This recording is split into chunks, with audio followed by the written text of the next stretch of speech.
Саламатсыздар, урматтуу жалпы алда долбоорунун көрүүчүлөрү. Биздин бүгүнкү коногубуз Жогорку Кеңештин депутаты, Ыйман Нуру фракциясынын лидери Нуржигит Кадырбекович менен маек курган турабыз. Саламатсызбы агай? Assalamu alaikum. Алгачкы ушул суроону берсем, кийинки учурларда Жогорку Кеңештин ичинде мындай сөмөй кеземей, ушул сүр көрсөтмөй, Kolumdu kezebegen, kolun sındırıp koyalım. Мен сізді сыйлаймын, қаншаке өзіңіздің жұмышыңыз қылыңыз. Мен өзім жұмышымды Екінші Жақсы ден. атқарып отырмын. Жақсы атқарғаныңыз көрген жоқпын.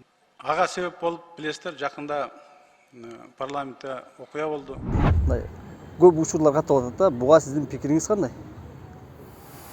Эми ар кимде бар ар кыял деп коет. Анан баягы бирөөнүн адебин айтайм деп атып, өзүмдүн адебимди буза албайм. Негизи эле бирөөнү айыптаган жакшы нерсе эмес да, анткени пайгамбарыбыз айткан экен, ушундай маанидеги сөздүчү, бирөөнү бирдеке айыптасаң, ошол нерсе өзүңдүн башыңа келмей сен өлбөйсүң депчи. Эми ачуу калдырышат, кээде ушу эмоция үстөмдүк кылып кетет, бирок мен көп учурда байкайм, ошондон кийин өкүнүп калгандарын байкайм. Камчыбек Ташиевдин УКМКнын төрагасы Камчыбек Ташиев бир топ депутаттарга сөмөйүн кезип, коркуткан учурлар мындай болуп атат. Ал эми ушул төрага, мурдагы төрага Талант Мамытовго чейин жетти. Анан кийин бир ушу чек ара маселесинде Нуржигит Кадырбеков унду жонуга көтөрүп келесизби деген да сөзүн айткан да. Erteğin Nurjigit Kadırбеков жооп бербейт. Ал отурат ошо бир креслосунда. Мен адамдардын канынан корком деп кой. Унду желкесинде ким? Кадырбеков ташып келип берет. Буга сиз кандай жооп бересиз? Пикириңиз кандай? Эми буга комментарий деле бербейм, буга жооп деле бербейм. Бул суроо эмес го, бул жөн эле ошо мезгилдеги эмоция менен айтылган сөздөр, ал эсимден деле чыгып калыптыр. Ага, эч кандай комментарий бере албайсыз. Эми бул парламентке ошо окшогон бир майда чүйдө сөздөргө кызаңдайын, анан ошонун бир эсебин берейин, жообун берейин деп келген эмесмин. Бир нерсе бар да, ар бир сөзгө жооп берип жүрө берсең, ар бир комментарийге кайшы айта берсең, ар бир кыйкырган адамга таасир кыта берсең, максатыңа жетпей каласың. Максат алыс, иш татаал, кыла турган иштер толтура. Ушул парламентте сиз бир учурларда өлүм жазасын киргизиш керек дегенлеңиз да. Ошол пикириңизден кайткан жоксузбу? Эгер ошол маселе, ошол мыйзам кирип калса, бизге кандай натыйжасы берет, кандай? Эми бул бир гана кылмыш. Педофилия деп коет. Баягы зордукту эгерде аягы өлүм менен аяктаса. Зордуктап туруп анан эми жаш жетелек кыздар менен окуялар болуп кетип атат, көрүп атасыз. Жаш балдар менен педофилия деген ошондой нерсе да. Анан күбө болбосун, кийин айыптап бирөөгө айтып койбосун деп өлтүрүп коюп атпайбы? Ошолорго өлүм жазасы. Анткени адам өлүмдөн коркот да. Өлүм жазасы десе бир мыкаачылык, мерездик катары түшүнбөш керек. Өлүм жазасы бар үчүн өлүмдөр токтойт. Себеби адам бирдемеден корксо, ошого ылайык эле турган ишти кылбайт. Камалып кетип чыгып кеткендер толтура. Амнистия менен, анан кийин помилование деп коет, президенттин мээрими дейбизби, кечирим менен чыгып кеткендер толтура. Мындай карасаң 25 жылга кеткен болот, анан 7 жылдан карасаң эркиндикте жүргөн болот. Адамдар ошондой үмүт менен кылмыш кыла берет да, эми ашып барса соттолуп кетебиз, анан кийин көрүп жатарбыз, балким бир ыңгай келсе чыгып кетербиз, же бир коррупция бар жерде каражат менен чечип коебуз деген үмүттөр болушу мүмкүн да. Өткөндөгү окуялар эмне үчүн мындай жарга такалып калды? Адамдар эчтеке кыла албай колго түшүп бербеди. Себеби резонанс болуп кетти да коомдо, башка эч жол жок эле.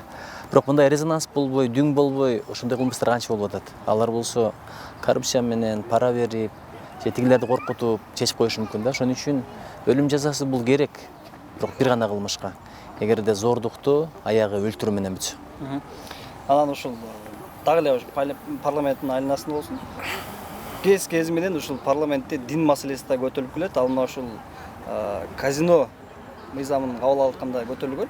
Айрым депутаттар ушул дин маселеси парламенттин ичинде айтылбасын да деген пикирлерин билдирип келген учурлар бар.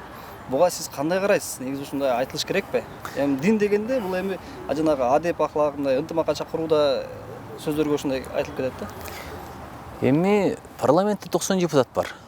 Айрым депутаттар деп атасыз, ким айтканын да билбейм. Эгерде мындай пикир болсо, ар кимдин өзүнүн пикири. Биз динди, ишенимди ар кандай саясий иштерге, шайлоолорго мына ушундай мыйзамдарга аралаштырбашыбыз керек. Жанагы күнөө болот, жана башка дегендин бардыгы урматтуу кыргызстандыктар, казино ойногогула, казиного кирбегиле, бул болбойт деп үгүттөш керек. бирок диний абалдагы өлкөдө талкуулай турган маселелердин бири. Анткени канча диндер бар, канча секталар бар, канча агымдар бар. Ошолордун баардыгы бир коомдо ынтымакта жашаш үчүн, бирин-бири түшүнүп жашаш үчүн, анан ар кими ар жака буруп кетпеш үчүн, бир деструктивдүү элементтер болбош үчүн, же болбосо динди бир туура эмес жака пайдаланбаш үчүн дин саясаты ар бир өлкөдө бар. Ошон үчүн бизде мына мамлекеттик дин иштер боюнча комиссия бар да. Бирок мен ошол жерде отурдум деги эле казинодо дин маселеси айтылган деле жок. Казинодо адеп маселеси, тазалык маселеси, адамдардын генетикасы, ар намысы, адал эмгек менен тапкан дүйнөсүн сактоосу, эртең бир күнү банкрот болуп калбоосу, ушунча жыйганынан ажырап бала бакырасы тентип калбасын деген эле маселелер айтылды. Анан ким эмне деп айтканын баардыгы эстей бербейм, бирок дин маселеси көтөрүлгөндүгү мен эсимде деле жок. Ал жакта баардыгыбыз эле статистика менен, аргументтер менен сүйлөдүк. Бирок буга дин каршы экендигин айткан деле анча мынчалар болду окшойт, ал чындык. Кийинки суроо. Ушул президент ишенип чет өлкөдө иштеп жаткан жеринен алып келген кадр, ишеничтүү кадрлардын бири. Алмазбек Бейшеналиевдин айланасындагы окуяларга сиз кандай пикириңизде ушул? Мен юристмин. Юрист презумпция невиновности деп коет. Айыпсыздык презумпциясы деп коет. Сот бир чечим чыгарган чакты, чечим эмес, өкүм чыгарган чакты. Анткени чечим граждандык иштерге чыгат, кылмыш иштерине өкүм чыгат. Өкүм чыккан чакты күнөөлүү же күнөөсүз деп айтыш абдан мүмкүн эмес да, туура эмес бул. Себеби биз билбеген, биз түшүнбөгөн көп жагдайлар болушу мүмкүн, бирок менен бул жигитти чын айтканда жакшы деле билбейм. Саламыбыз түз болчу, бир өкмөттө экөөбүз тең министр болгонбуз. Бирок эмнегедир ишенгим келбей турат да. Жаңылып калдыбы, жазып калдыбы, инвестиция деп атат. Балким бир башка долбоор калган, бирок министр катары башка долбоорго алышы деле туура эмес болчу негизи. Бирок ушул бир байып кетейин, үй жай алайын, дүйнө табайын деп алганына мен көзүм жетпейт. Депутат катары айтсаңыз, азыркы министрлер кабинетинин курамына сиздин купуңуз толобу ушулардын курамына? Иш алып барып жаткандыгына? Эми арасында билгени бар, билбегени бар, иштеп атканы бар, анча иштей албай атканы бар. Бирок билесизби, мен министр болуп иштеп көргөмүн. Жалгыз министр өз ойдомкор, тоңкор жибере албайт. Анткени ресурстар жетишпейт. Өзү көп маселени чечпейт. Бир маселе кылам десе, бир маселени чечем десе, өкмөттө ошончо министрликтин баардыгы макулдугу болуш керек. Анан канча реформалар планда болгону менен командасы чабал болсо, кырчаң болсо, алыс кете албайт. Эсептен дегенде реформа бул жигерди талап кылат, анан жакшы адистерди талап кылат. Мамлекеттик кызматтагы болор болбосо айлыкка мындай өтө жаны берип иштегендер деле өтө көп боло бербейт да. Ошон үчүн бир системаны түпкүрүнөн башкача карап, башкача курбаса, жалгыз даракта коюлбойт дегенде эле акыбалда көп министрлерчи. Анан эми мен баа бербей эле коеюнчу, анткени президенттик өлкөбүз дайындаган адамдар өздөрү билишет, кандай критерий менен тандап атат. Кечээ 4 министрди кетирди, ордуна 4 министрди алды. Мен булардын айырмасы эмнеде, тигилердин артыкчылыгы эмнеде деп аябай эле карадым, бирок мындай көрө алган деле жокмун да, балким иштегенде көрөрбүз. Ушул кечээ 4 министр дайындап деп атпайсызбы? Ошол министр дайындап атканда министрлер кабинетинин төрагасы Акылбек Жапаровду депутаттар суранып дагы келтире албай койду да. Бул кенебестикпи же парламенттин алсыздыгыбы? Мен айта албайм. Азыр эми эли журтубуз президенттик өлкө болобуз деп конституцияга добуш берип койгон. Конституциялык реформа учурунда билесиздер, референдумдачы. Ошон үчүн бизде эми президенттик өлкө дегенди тилекке каршы ушундай түшүнөт экенбиз да, баягы парламентке анча деле көңүл бөлбөй койсоң болот деп. Бирок Кудай буйрса парламентте элер турабыз. Контролдоо функциябызды эч ким алган эмес. Мындай максат тирешиш эмес, күчтү көрсөтүш эмес, максат иш жакшы кетсе экен, адилеттүүлүк болсо экен, кичине бир саясий этиканы, мамлекет кызматкеринин этикасын сактаса экен деген эле маселе. Бирок эми ушунча көпчүлүк добуш берип келсин деп аткандан кийин балким келип койсо да туура болмок. Анан өзүнүн эрки. Жеке мен ага маани бербейм. Мага келген кандидаттардын сапаты ошолор маанилүү. Эмне кылат, кандай программа менен келди. Бирок көрдүңүздөр, программа менен деле келген жок, анткени 3 күн мурда алар өздөрү деле билбейт эле министр болорун. Мына ушундай министрди алдын ала даярдап, мындай тааныштырган киши мен жооп берем деп Акылбек Жапаров буга чейингилерди алып келди да. Булар дагы бир жаза басып, кайсы жерде бир адашып кеткен болсо, эми мында ким жооп берет? Төрөбаев жооп береби? Айланайын адамга жооп берем деп деги эле кепилдик ала көрбөй. Өзү ушундай бир адеп бар да, бирөөнү мактаганда мен жакшы адам деп ойлойм деп айтыш керек да. Мага жакшы адам көрүнөт, анан аныгын бир жараткан билет деп койсоңуз туурараак болот. Ичинде эмне жатат билбейсиң да.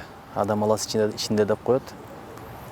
Бир эгерде чыгыштагыдай, батыштагыдай кадрлар тандоонун таптак конкреттүү критерийлери болсо, башка кеп эле. Мисалы Японияда кандидаттар тандап атканда компьютерден тест бересиң, кадимкидей бир 100 чакты суроого жооп бересиң, анан бат-баттан жооп бересиң, арасында кээ бир суроолор 2ден 3ден чыгат. Эмнеге чыгат ушуну билесизби? Эмнеге бир суроо 2ден 3ден кайталанат? Билесизби? Мен ойлойм, адашып бир суроо башка жооп бере албасын деген. Адашып башка жооп берсе, демек ал калпычы, жалган сүйлөп атат да. Ошон үчүн тест.